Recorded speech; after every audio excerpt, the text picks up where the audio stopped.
Fala, meus amigos do YouTube. Mais uma vez aqui, Josvaldo Jorge Gaiolas.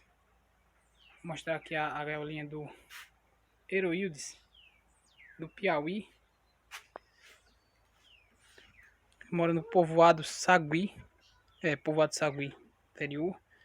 Ele comeu uma gaiola boleada para curió, bicudo, azulão. Essa gaiola serve para todos, mas se não me engano o passarinho é o curió. Todo em aço inox. Passadores embutidos, tá? Com travinha automático.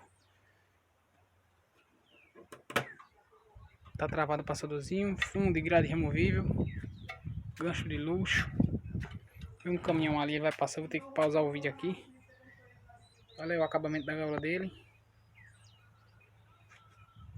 Coxo removível, 5 puleiros, 4 porta-vitaminas.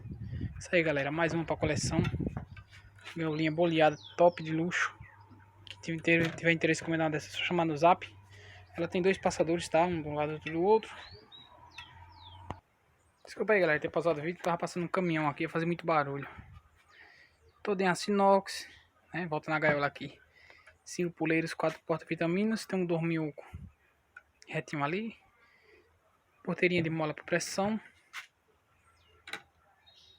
Ficou uma gaiola muito boa, Ficou top demais, cara. Eu gostei muito dessa gaiola, meus amigos. Muito tempo eu vim fazer muita gaiola trabalhada, mas às vezes quando uma clássica dessa aqui, bota pra lascar. Isso aí. Vou deixar meu WhatsApp aí na descrição. Também vou postar lá no meu Instagram. Também tem o Instagram. Quem quiser me acompanhar no Instagram, só chamar lá no PV. Eu também faço orçamento por lá. Mas eu trabalho mais pelo YouTube. Josivaldo Jorge Gaiolas, aqui de Pernambuco, Afogados da Engazeira.